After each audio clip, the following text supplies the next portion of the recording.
दोस्तों नमस्कार, मेरा नाम प्रशांत है और आप देखना शुरू कर चुके हैं भारत एक सोच। दोस्तों मतदान का दिन करीब आ चुका है और इस बीच समाजवादी पार्टी के नेताओं के कुछ ऐसे तर्क, कुछ ऐसे बयान सोशल मीडिया से लेकर के लगातार मेन स्ट्रीम मीडिया तक में लगातार चर्चा का विषय बने हुए हैं। देखिए, अखिलेश यादव लगातार हमला बोल रहे हैं, लेकिन इस बीच समाजवादी पार्टी के जो और बड़े नेता हैं वो कुछ अपने तर्कों से, अपने बयानों से सामने वाले को एकदम चित्त कर दे रहे हैं, एकदम लाजवाब कर दे रहे हैं। मैं बात कर रहा हूं इंद्रजीत सरोज की। इंद्रजीत सरोज साथियों मंझनपुर से विधायक हैं, आप सभी को पता है, 5 बार के विधायक हैं, बड़े नेता हैं। आप ये समझ लीजिए कि उत्तर प्रदेश के सबसे बड़े एससी वोट पासी समाज के सबसे बड़े नेता माने जाते हैं इंद्रजीत सरोज।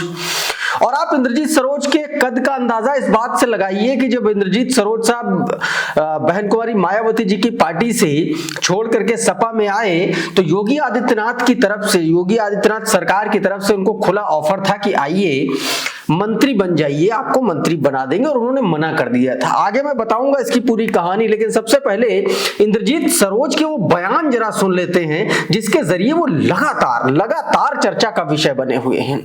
चाहे वो सामाजिक न्याय की बात हो, चाहे वो महंगाई और भ्रष्टाचार की बात हो, चाहे वो अनुप्रिया पटेल पर हमले की बात हो, सारी बातें मैं आपको बताने जा रहा हूं। लेकिन शुरुआत सबसे पहले करते हैं एक ऐसे बयान से जिसके बाद से इंद्रजीत सरोज का नाम इस चुनाव में चर्चा में बना रहा।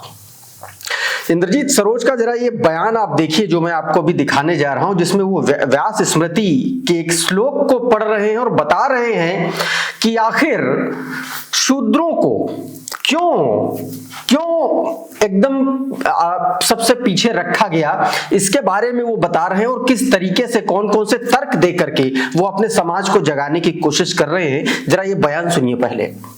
वेद व्यास ने एक जगह लिख दिया था व्यास में कि आभीरः कुर्मणः लोत्रः केवर्ता चाना पिता पंचसूत्र प्रशंसन्ते खष्टो अपितुसेवा। कहते हैं अहिर कुर्मी लोथ केवट और नवगा ये 5 सूत्र प्रशंसा के पात्र हैं, 6वां भी हो सकता है जो ब्राह्मण की मन लगा के सेवा करे। तो साथियों कुछ इस तरीके से इंद्रजीत सरोज ने सामाजिक न्याय पर अपनी बात पुख्ता की, और वो इंद्रजीत सरोज देखिए जाने जाते हैं अपने बयानों के लिए। इसके अलावा इंद्रजीत सरोज ने महंगाई को लेकर के बहुत जबरदस्त अपने ठेठ देसी अंदाज में जिस तरीके से इंद्रजीत सरोज बात रख रहे हैं और लोगों से अपने आप को कनेक्ट कर रहे हैं वो काबिले तारीफ है। और भारतीय जनता पार्टी इंद्रजीत सरोज की इसी काबिलियत की वजह से आप ये समझ लीजिए कि केशव प्रसाद मौर्य चुनाव हार गए थे। पहले आप सुनिए कि महंगाई पर क्या कह रहे हैं इंद्रजीत सरोज। इंद्रजीत सरोज कह रहे हैं कि दाल जो अब नसीब नहीं होती थी, किसी जमाने में उनकी माँ उनको रोज दाल खिलाती थी और वो ऊब जाया करते थे। लहसुन बता रहे हैं 400 रुपए किलो हो गया है, और जो बाकी जातियों का जो नाम वो लेते हुए नजर आ रहे हैं और वो कह रहे हैं इन जातियों में तो सबसे ज्यादा लहसुन खाया जाता है, लहसुन प्याज खाया जाता है और वो सबसे महंगा है। छुट्टा जानवरों पर भी हमला बोला है। जरा पूरा बयान सुनिए और ठेठ देसी अंदाज में क्या कुछ इंद्रजीत सरोज कह रहे हैं महंगाई पर, सुनिए जरा। कभी 40 रुपया किलो आलू बिका है, जो आज 40 रुपया किलो तक आलू बिक गया, 80 रुपया किलो प्याज बिक गई, 100 रुपया किलो तक टमाटर बिका है। पासी चमार भी यहाँ ज्यादा है, लहसुन बहुत खाते हैं। 400 रुपया किलो, आज 400 रुपया किलो लहसुन बिकते जो है। हाँ बताइए जो अंधेर मची अंधेर। पहले हमारी अम्मा रोज अरहरी दाल बना के खिलाती थी, हम कहते थे अम्मा ऊब लग गई, कतो भाजी दे दिया करो। सही, जब से योगी मोदी आए हैं एक पेड़ अरहरी का आंखी में रगड़े का नहीं दिखाता है, सब चरा लेंगे। बता तो कुछ इस तरीके से इंद्रजीत सरोज ने महंगाई पर भी हमला बोला साथियों। इतना ही नहीं, उत्तर प्रदेश के उप मुख्यमंत्री केशव प्रसाद मौर्य को लेकर के उन्होंने जबरदस्त तरीके से घेरा है। केशव प्रसाद मौर्य पर चुटकी लेते हुए कहा कि ये लोग दूसरों को जिताने आ रहे, इनको हम लोगों ने खुद इनके घर में हराया था जाकर के। सुनिए जरा। तो हम हुआ कौशाम्बी से हरवा दिए। हाँ साहिब बता रहे हैं हम हाँ सिराथू के वहाँ जिलाते हम लोग जो है कौशाम्बी से केशव मौर्य का हरवा दिए, जो दूसरे जीता हुए आए अपने सीटियां नहीं जीत पाए। बताइए। तो इस तरीके से साथियों इंद्रजीत सरोज ने केशव प्रसाद मौर्य को भी घेरने का काम किया। इतना ही नहीं, सोनेलाल पटेल की बेटी अनुप्रिया पटेल को अपने तर्कों से किस तरीके से उन्होंने अपना बयान दिया, किस तरीके से उन्होंने बहुत कायदे से हमला बोला, ये भी आप जरा सुन लीजिए।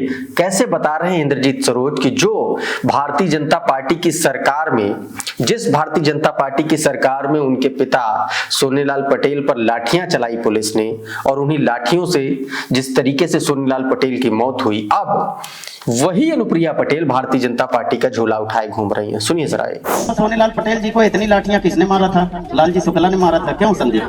हाँ, बीडी टंडन पार्क में लालजी शुक्ला एसपी सिटी थे, भाजपा की प्रदेश और देश में सरकार थी और इतनी लाठियां मारे थे कि मर गए जो है सोनेलाल पटेल और उनकी औलादें आज भारतीय जनता पार्टी का झोला उठाए घूम रही है। इतना ही नहीं दोस्तों, इंद्रजीत सरोज ने मुख्यमंत्री योगी आदित्यनाथ के उस ऑफर के बारे में भी खुलकर बात की जब इंद्रजीत सरोज ने बसपा छोड़ी थी। क्या कह रहे हैं इंद्रजीत सरोज और कैसा ऑफर मिला था इंद्रजीत सरोज को, सुनिए जरा। मायावती जी ने जब हमें पार्टी से निकाला तो हमें सबसे पहले योगी जी के मंत्रिमंडल में मंत्री बनाने का न्योता था कि आपको एमएलसी बना देंगे, आपको मंत्री बना देंगे। अब फिर योगी जी के, मोदी जी के, अभी लोकसभा के चुनाव में हमारे ऊपर बहुत प्रेशर था कि आपको मोदी जी के साथ बड़ा मंत्री बना देंगे, आप हमारी पार्टी में चले आओ, जो है पारसी समाज में आपसे बड़ा नेता उत्तर प्रदेश में कोई नहीं। तो दोस्तों, इस तरीके से इंद्रजीत सरोज ने भारतीय जनता पार्टी को उन्होंने हमला बोला और लगातार नुक्कड़ सभाओं के जरिए, आप देखिए जिस दौर में नेता बड़े तामझाम के साथ रैली करते हैं, रोड शो करते हैं, उस दौर में इंद्रजीत सरोज की सादगी देखते बनती है। वो नुक्कड़ सभाएं कर रहे हैं, छोटे छोटे गांवों में, छोटे छोटे ग्रुप्स में जाकर के वो लोगों को संबोधित कर रहे हैं और किस तरीके से बड़ा सामान्य तरीके से और बेहद टफ भाषा में, या यूं कहें कि बहुत सामान्य से लगने वाले कार्यक्रम में ऐसे ऐसे तर्क दे रहे हैं जिससे भारतीय जनता पार्टी के लोगों का मुंह नहीं खुल रहा है। साथियों, फूलपुर की जिम्मेदारी मिली है इंद्रजीत सरोज को, आप सभी को पता है, और फूलपुर जो सीट है, यहां से समाजवादी पार्टी ने इस बार मुस्तफा सिद्दीकी को अपना उम्मीदवार बनाया है। दूसरी तरफ भाजपा से दीपक पटेल है और बसपा से जितेंद्र सिंह है। इस सीट के अगर जातिगत और सामाजिक समीकरणों की बात करें तो यहाँ पर सबसे ज्यादा एससी वोटर हैं, दलित समाज के वोटर हैं 65,000 66,000 के आसपास। इसके अलावा 45,000 यहाँ पर मुस्लिम हैं, 35,000 कुर्मी हैं, 35,000 ही ब्राह्मण हैं और 20,000 ठाकुर हैं। इसके अलावा 35,000 बिंद, कुशवाहा और मौर्य समाज के लोग और 40,000 अन्य वोटर इस सीट पर हैं। समाजवादी पार्टी ने सीधे तौर पर मुस्लिम, दलित और यादव का कॉम्बिनेशन बना करके यहां से मुस्तफा सिद्दीकी को अपना उम्मीदवार बनाया। मुस्तफा सिद्दीकी इंद्रजीत सरोज के बेहद करीबी माने जाते हैं और इंद्रजीत सरोज पूरी मेहनत से उनको चुनाव लड़ाने में लगे हुए। दूसरी तरफ दीपक पटेल हैं, दीपक पटेल भाजपा से चुनाव लड़ रहे हैं, पहले भी लंबे समय तक भाजपा में रहे हैं दीपक पटेल, और यहाँ पर पटेल वोटर्स का अपना ठीक ठाक प्रभाव है। भाजपा यहाँ पर ओबीसी वोटर, यानी कि जो आप ये कह सकते हैं कि जो बिंद, कुशवाहा और मौर्य वोटर हैं, इसके अलावा जो सवर्ण वोटर हैं, यहाँ पर कुर्मी वोटर हैं, इन कुर्मी, सवर्ण और बिंद, कुशवाहा, मौर्य, इन तीन कॉम्बिनेशन के जरिए यहाँ पर भाजपा उतरी। वहीं ठाकुर कैंडिडेट बसपा से हैं, बसपा दलित और सवर्ण और इस वाले कॉम्बिनेशन से उतरी है। देखना होगा कि यहाँ पर कौन जीतेगा, लेकिन जिस तरीके से समाजवादी पार्टी ने यहाँ पर किलेबंदी की है, भाजपा के लिए बड़ी मुश्किल पेश आने वाली है। साथियों, अभी के इस वीडियो में फिलहाल इतना ही। हमारा ये वीडियो आपको कैसा लगा, ये एनालिसिस कैसा लगा, ये हमारे कमेंट बॉक्स में जरूर बताइएगा। अगर ये वीडियो आपको अच्छा लगा तो इसको लाइक कर दीजिए, इसको शेयर कर दीजिए। चैनल पर नए आए हैं तो चैनल को सब्सक्राइब कर लीजिए, बेल आइकन जरूर दबा दीजिए ताकि इस तरीके के तमाम वीडियोस आपको सबसे पहले मिलते रहे। साथियों, बहुत बहुत शुक्रिया, बहुत बहुत धन्यवाद। आप जुड़े रहिए भारत एक सोच के साथ। नमस्कार।